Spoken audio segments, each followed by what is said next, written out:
कैसे, कब और कहाँ, यह कक्षा 8वीं का सामाजिक विज्ञान का पहला अध्याय है। और इस वीडियो में हम देखेंगे तारीखें कितनी महत्वपूर्ण होती है, कौन सी तारीखें, हम अवधियाँ कैसे तय करते हैं और औपनिवेशिक क्या होता है, इन मुद्दों पर चर्चा करेंगे।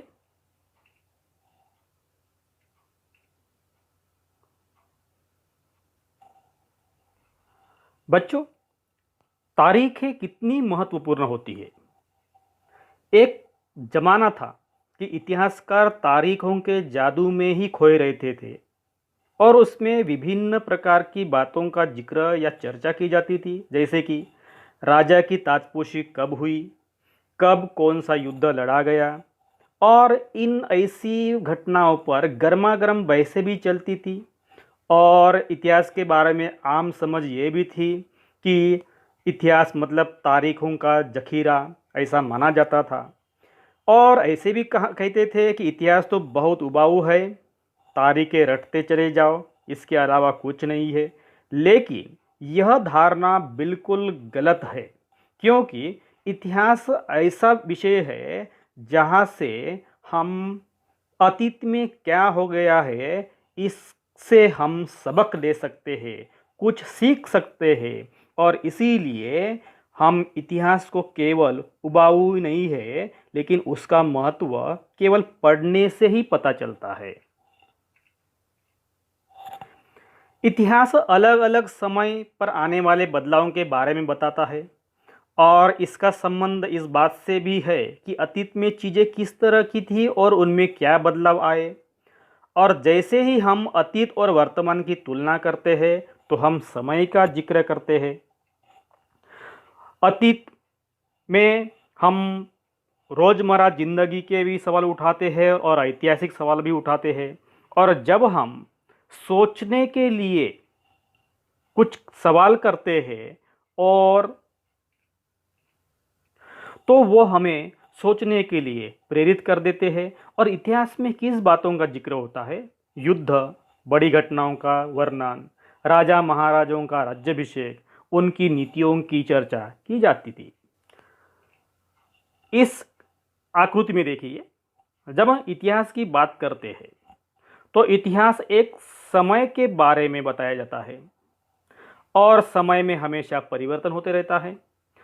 और ये परिवर्तन जब हो जाता है तो उसको हम अतीत बोलेंगे और अभी फिलहाल जो चल रहा है उसको हम वर्तमान बोलेंगे। और जब अतीत का संदर्भ आता है तो उसको उसके लिए हम शब्द इस्तेमाल करते हैं पहले के ज़माने में। और अगर वर्तमान में की हम बात करेंगे तो उसके लिए हम इस्तेमाल करते हैं बाद में। इस प्रकार से इतिहास में समय के साथ जो परिवर्तन आता है तो हम अतीत और वर्तमान को पढ़ते हैं। प्यारे बच्चों, हम दो प्रकार की सोच रखते हैं। जैसे रोज़मर्रा ज़िंदगी में हम बहुत कुछ करते रहते हैं, लेकिन उस पर हम कभी सवाल नहीं उठाते और इसीलिए ऐसे व्यवहार में हम ऐतिहासिक सवाल उठाते ही नहीं। लेकिन जब कभी अपने को ताज्जुब होता है कि मान लीजिए आज के ज़माने में हम फ़ोन का इस्तेमाल करते हैं, दुनिया के किसी कोने में क्या हो रहा है ये हम तुरंत देख लेते हैं, सुन लेते हैं, पता चलता है। अभी हमको सवाल ये उठता है कि जिस वक्त मोबाइल फ़ोन या इंटरनेट सुविधा नहीं थी तो उस वक्त लोगों का आया जाया या उनका संप्रेषण किस प्रकार होता होगा। अगर हम सवाल पूछते हैं तो ये हो गया है ऐतिहासिक सवाल। और ये ऐतिहासिक सवाल हमको सोचने के लिए प्रेरित करते हैं, लेकिन ये रोज़मर्रा ज़िंदगी में हम कभी सोचते भी नहीं है, करते रहते, काम करते रहते, हम अपना दिनचर्या निभाते रहते हैं। लेकिन ये हमको ऐतिहासिक सवाल उठाने में कोई मदद नहीं करते, कोई प्रेरणा नहीं मिलती। लेकिन जब हम आश्चर्यचकित होकर जब ये सवाल उठाते हैं तो ये हमको सोचने के लिए प्रेरित कर देते हैं। अभी आप देखिए, इतिहास ऐसी एक चीज़ है, कोई भी घटना होती है वो एक दिन या एक समय में नहीं होती है और इसीलिए उसका निश्चित दिन, निश्चित तारीख तय करना बहुत ही असंभव है। जैसे हम बात करेंगे, चाय की शुरुआत हो गई अपने देश में, तो हम सोचते हैं कि चाय की शुरुआत किस साल में, किस महीने, किस तारीख को हुई, ये हम निश्चित तौर पर नहीं बता सकते। दूसरी बात है, भारत में अंग्रेज के खिलाफ राष्ट्रीय आंदोलन की शुरुआत हो गई थी, ये भी हम निश्चित तिथि नहीं बता सकते। आगे जाकर हम ये भी बता सकते हैं कि अर्थव्यवस्था या समाज में जो कुछ बदलाव होते रहते हैं, वह बदलाव निश्चित तौर पर किस तारीख को, किस महीने को, किस वर्ष को हुई है, ये हम निश्चित नहीं बता सकते। क्योंकि ये जब ये प्रक्रिया होती है तो ये लंबी प्रक्रिया होती है और ये लंबी प्रक्रिया की वजह से हम तारीख को तय नहीं कर सकते और इसीलिए जो भी बदलाव आते हैं उनकी तारीख निश्चित नहीं मानी जाती। प्यारे बच्चों, इतिहास को तारीखों से जोड़कर क्यों देखते हैं? इस जुड़ाव की एक वजह है, एक समय था जब युद्ध और बड़ी बड़ी घटनाओं के ब्यौरों को ही इतिहास माना जाता था। यह इतिहास राजा महाराजाओं और उनकी नीतियों के बारे में होता था। इतिहासकार यह लिखते थे कि कौन से साल राजा को ताज पहनाया गया, किस साल उसका विवाह हुआ, किस साल उसके घर में बच्चे पैदा हुए, कौन से साल उसने कौन सी लड़ाई लड़ी, वह कब मरा और उसके बाद कब कौन सा शासक गद्दी पर बैठा। इस तरह की घटनाओं के लिए निश्चित तिथि बताई जा सकती है और इस तरह के इतिहासों में तिथियों का महत्व बना रहता है। इसका मतलब क्या है कि हम इतिहास और तारीखों को जोड़ते हैं। कब जोड़ते हैं? जब बड़ी घटना होती है और बड़ी घटना इतिहास में दर्ज हो जाती है। और फिर ऐसी घटनाएं कौन कौन सी हो सकती है कि राजा ने राज्याभिषेक किया, वो कब किया, कौन से राजा ने किया, राजा ने शादी की किस कंसा राजकुमारी से की, कब की, ये भी हम इतिहास में पढ़ सकते हैं।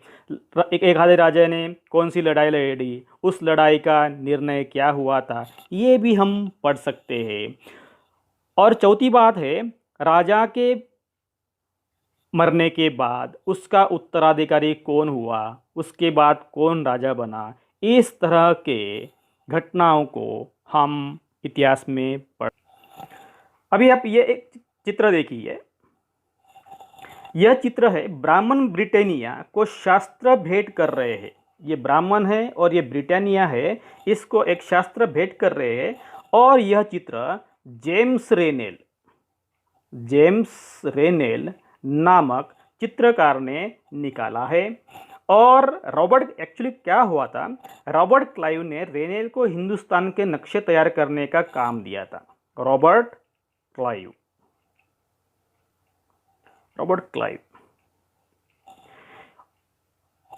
भारत पर अंग्रेजों को विजय प्राप्त हुआ था।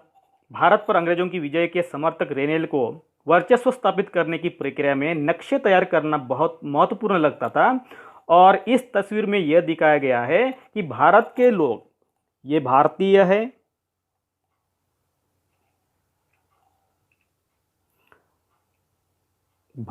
है और ये अंग्रेज है। यहाँ इस प्रकार दिखाया गया है कि भारत के लोग स्वेच्छापूर्वक अपने प्राचीन पवित्र ग्रंथ ब्रिटिश सत्ता की प्रतीक ब्रिटानिया को सौंप रहे हैं। ऐसा समझा जा रहा है कि वे उसे भारतीय संस्कृति की रक्षा के लिए आने का आग्रह कर रहे हैं। इस प्रकार के चित्र दिखाए गए हैं। मतलब साफ है कि अंग्रेज लोग हमेशा अपने को उच्च दर्जा के या उच्च कोटि के समझते थे और इस प्रकार की उनकी समझ इन चित्रों द्वारा दर्शाई जाती थी। अभी ये दूसरा चित्र देखिए। दूसरे चित्र है ये लिप्टन्स टी। ये पुराने ज़माने की चाय कॉफ़ी एंड टी, इसकी जाहिरात है, विज्ञापन है ये। और इसमें विज्ञापनों से भी पसंद नापसंद तय होती है। कैसे? देखिए, पुराने विज्ञापनों से हमें यह समझने में मदद मिलती है कि नए उत्पादों के लिए बाजार किस तरह तैयार हुए और किस तरह नई रुचियाँ चलने में आई। 1922 में लिप्टन चाय के लिए तैयार किया गया यह विज्ञापन इस बात की ओर संकेत करता है कि दुनिया भर के शाही लोग यही चाय पीते थे। शाही लोग कौन? शाही लोग यही चाय पीते थे। इस तस्वीर में पीछे की तरफ एक भारतीय महल भी दिखाई दे रहा है, जबकि अगले हिस्से में ब्रिटेन की रानी विक्टोरिया का तीसरा बेटा राजकुमार आर्थर घोड़े पर बैठा हुआ है। ये भारतीय महल दिख रहे हैं यहाँ। और यहाँ हॉर्स पर जो बैठे हैं वो कौन है? रानी विक्टोरिया का तीसरा बेटा राजकुमार आर्थर घोड़े पर बैठा हुआ दिखाई देता है। राजकुमार आर्थर को ड्यूक ऑफ कैनॉट की पदवी दी गई थी। कौन सी पदवी? ड्यूक ऑफ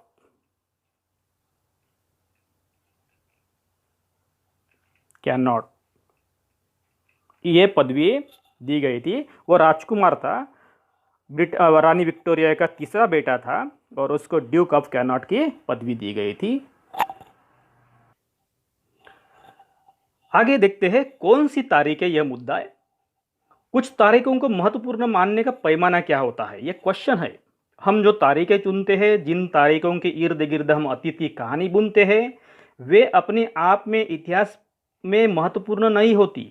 वे इसीलिए महत्वपूर्ण हो जाती है क्योंकि हम कुछ खास घटनाओं को महत्वपूर्ण मानकर चलने लगते हैं।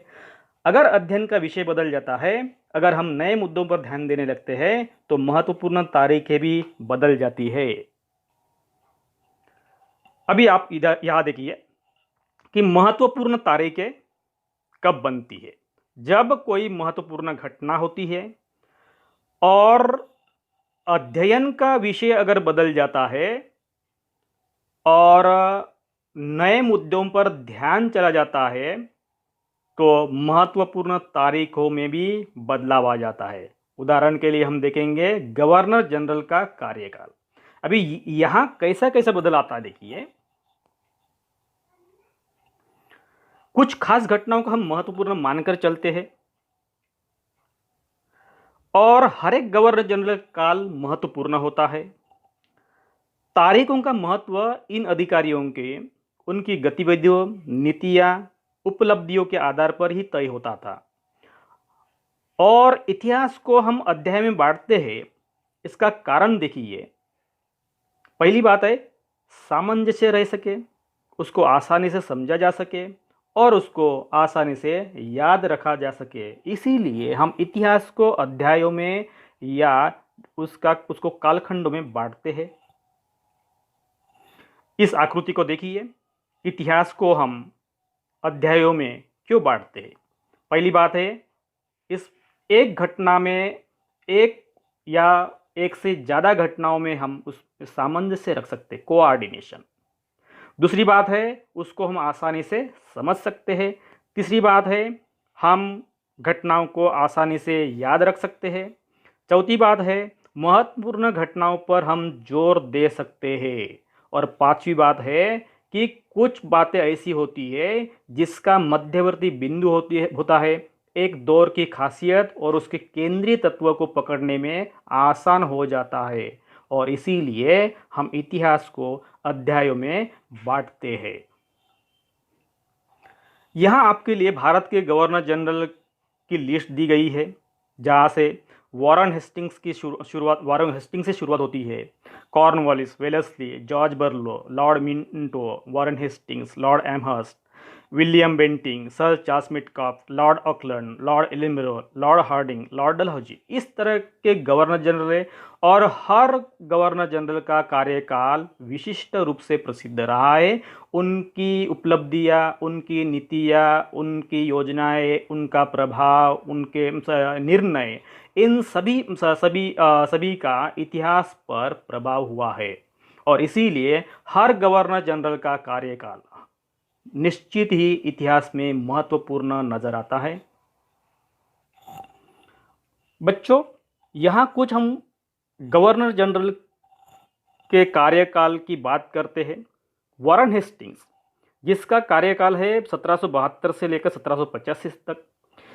इनकी खासियत यह है कि इन्होंने प्रशासनिक सुधार किए।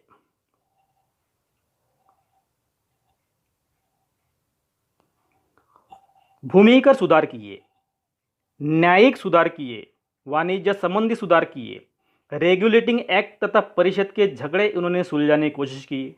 इनके ही जमाने में नंद कुमार पर अभियोग चलाया गया था। ये नंद कुमार पर अभियोग क्यों चलाया गया, इसके सेपरेटली मैं एक वीडियो में बताऊंगा आपको। इन्होंने ही विदेशी संबंध बनाने की कोशिश की। इन्होंने ही शाह आलम द्वितीय तथा अवध से संबंध, इनके ही जमाने में रोहेला युद्ध हुआ। इनके जमाने में प्रथम आंग्ल मराठा युद्ध हुआ, द्वितीय आंग्ल मैसूर युद्ध हुआ। चेत सिंह तथा अवध की बेगमों के मामले भी इन्हीं के जमाने से हुई है। अभी कॉर्नवालिस की हम बात करते हैं, जिनका कार्यकाल 1786 से लेकर 1793 तक था। इन्होंने भी न्यायिक सुधारणा की। इन्होंने पुलिस के विभाग में भी सुधारणा की, कर संबंधी सुधार किए, व्यापारिक सुधार किए, बंगाल की स्थायी भूमिकर व्यवस्था शुरुआत की इन्होंने। और जो काम वॉरेन हेस्टिंग्स ने आधा रखा था उसको कॉर्नवालिस ने पूरा किया।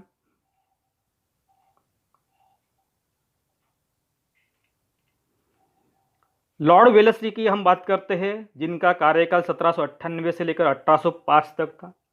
ये सहायक संधि के लिए बहुत ही प्रसिद्ध हो गई इतिहास में। सहायक संधि से कंपनी को बहुत बड़ा लाभ मिला था।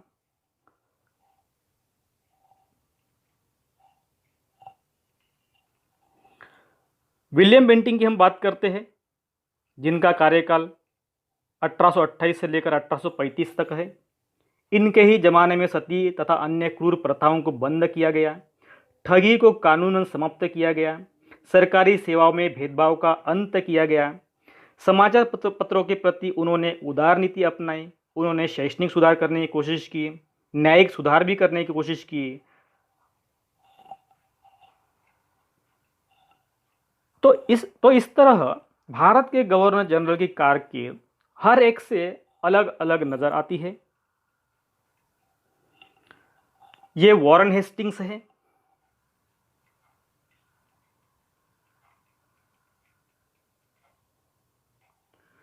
ये 1773 में भारत के पहले गवर्नर जनरल बने। इतिहास की किताबों में गवर्नर जनरल के कारनामे, जीवनियों में उनकी गौरव गाथाओं और तस्वीरों में उनके भव्य व्यक्तित्व को उभारा जाता था। इस तरह की पेंटिंग में बताया जाता था। अगला मुद्दा है, हम अवधियां कैसे तय करते हैं। यहां हम बात करते हैं जेम्स मिल की। 1817 में जेम्स मिल ये स्कॉटिश अर्थशास्त्री और राजनीतिक दार्शनिक थे। इन्होंने a history of British India नामक एक विशाल खंड लिखा और यह भारत के इतिहास संबंधी है। और इस किताब में उन्होंने इतिहास का विभाजन हिंदू, मुस्लिम और ब्रिटिश कालखंड में किया। इस किताब में उन्होंने 3 कालखंडों में बांटा था। कालखंडों के इस निर्धारण को ज़्यादातर लोगों ने मान भी लिया, लेकिन भारत के इतिहास की अगर हम बात करेंगे तो ये हम नहीं मानते। इतिहास को हम अलग अलग कालखंडों में बांटने की कोशिश क्यों करते हैं, इसका भी एक कारण है कि हम एक दौर की खासियत, उसके केंद्रीय तत्वों को पकड़ने की कोशिश करते हैं। एक अवधि से दूसरी अवधि के बीच आए बदलावों को समझने की कोशिश करते हैं और इस तरह से हम एक घटना से दूसरी घटना का जो सहसंबंध होता है, सामंजस्य होता है, उसको समझने की कोशिश करते हैं। और इसीलिए इतिहास को अलग अलग कालखंडों में बांटना जरूरी होता है। इसके पहले भी मैं आपको बता चुका हूं कि इतिहास को कालखंड में बांटना क्यों जरूरी होता है।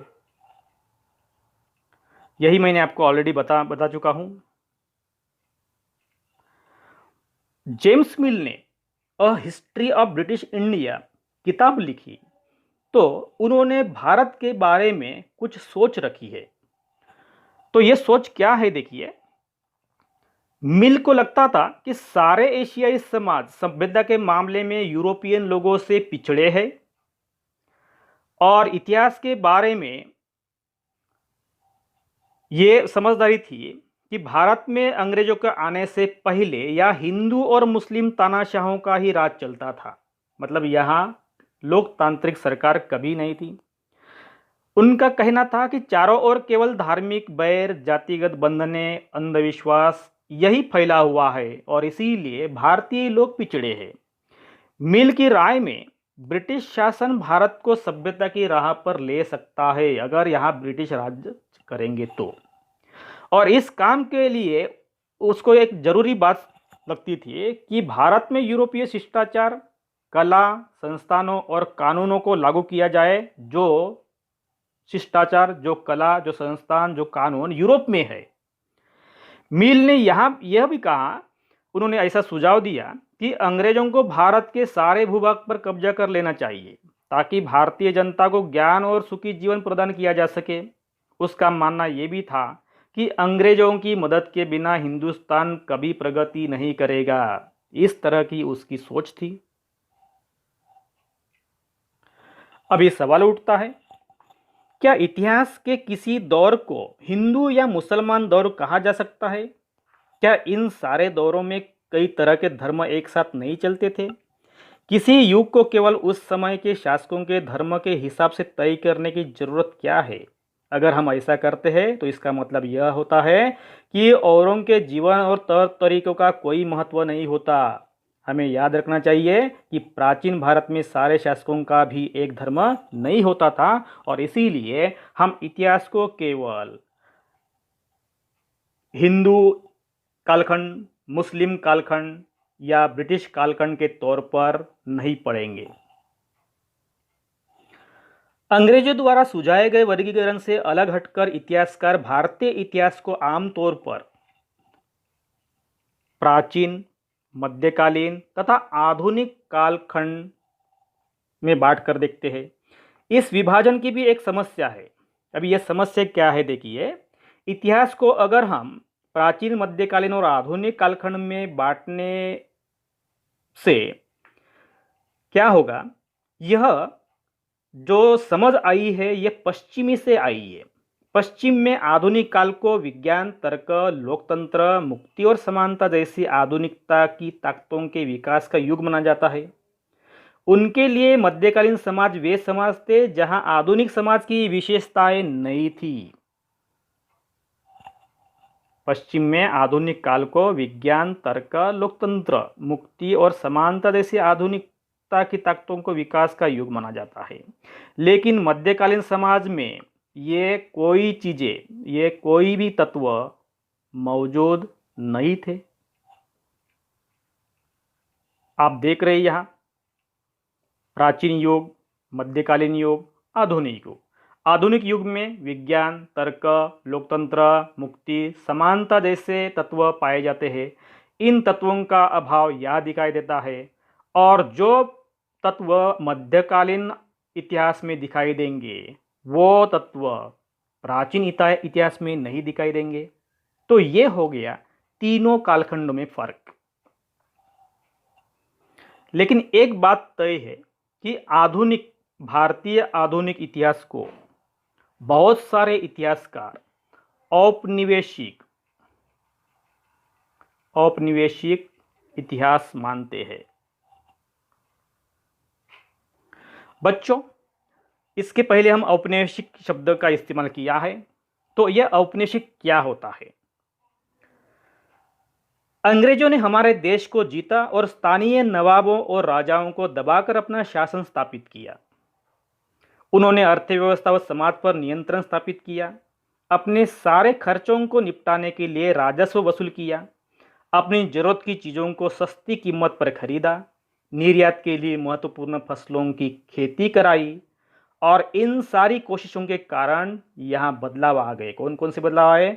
सामाजिक बदलाव आ गए, आर्थिक बदलाव आ गए, राजनीतिक बदलाव आ गए और यहाँ की मूल्य मान्यताओं और पसंद नापसंद, रीति रिवाज और तौर तरीके,